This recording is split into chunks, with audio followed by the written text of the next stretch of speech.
Mrs. Teresa, 1999, says last week in July, each year Geneva, New York has a cruising net where people can visit and see all antique cars. It'd be great to have you come visit and get to meet you. July in Geneva, New York. Okay, hang on a second. Like, I got something I can write on. What's that? Oh, piece of scrap paper. This happens to be there. Is it actually in Geneva, or is it? Because I know, of course, there's the lake there too. Geneva, New York, uh, July car show. I will Google same. Can't make any guarantees. Because if I went, I'd want to bring a car. The question is, do I want to drive my Viper all the way to New York? That might be a fun little road trip, right? I wouldn't want to bring the Cobra, though, because of the risk of inclement weather. And I don't want to trailer my Cobra there, because then I can be accused of having a trailer queen car, which, of course, my car is not a trailer queen, because I drive all my cars. So there's that. I saw Bob Blah Blah ask a question. Do you believe if the losing side of a court case had to pay for all of the attorneys, that would end civil asset forfeiture? Well, you could actually just make that a rule with respect to civil asset forfeiture, and I agree that would help. But the problem is, unfortunately, the police are seizing the money on behalf of the government.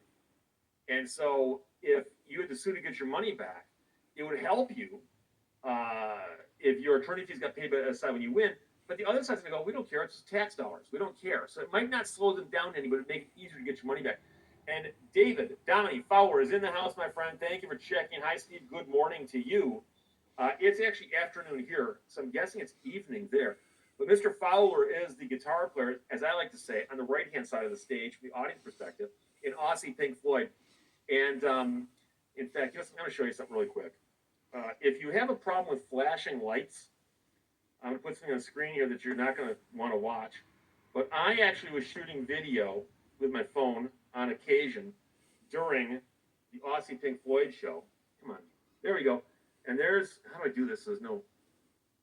There's David on stage there underneath a strobing light doing the opening portion of Run Like Heck. Yeah, so I thought it was pretty cool looking, so I shot a film of it. But hey,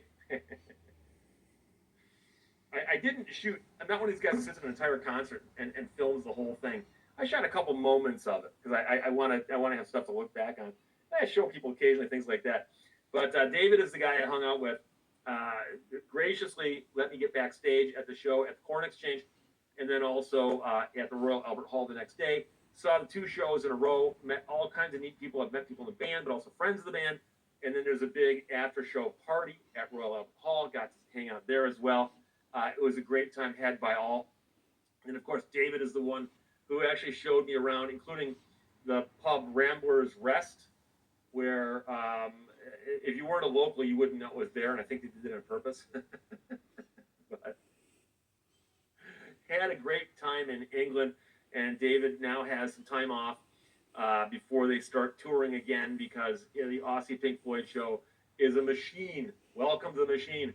And they are just they're touring constantly, but with just little breaks in between. So he's on break right now. But thank you for checking in, my friend. I appreciate that.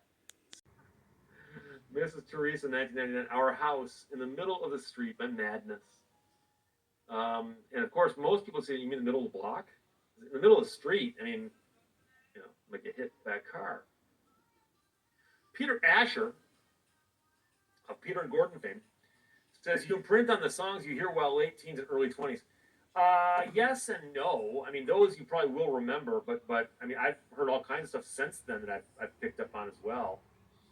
So, Doug Jones, who had a crystal radio as a kid with no battery required? I never had one. I never saw one. I remember seeing them in movies and TV shows and reading about them, but never had one.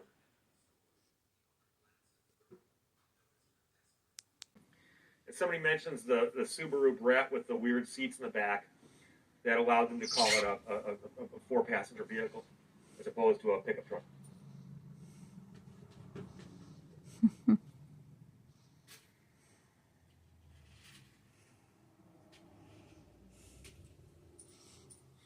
CyberDoc is counting down at the end of the podcast, or the live stream, which I might just extend just to screw up your timing.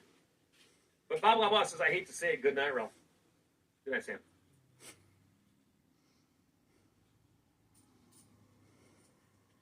Grande Tacos is here, dog. Come on, dog. Me and Dog want you to go to Telegraph Road right now and get a good deal.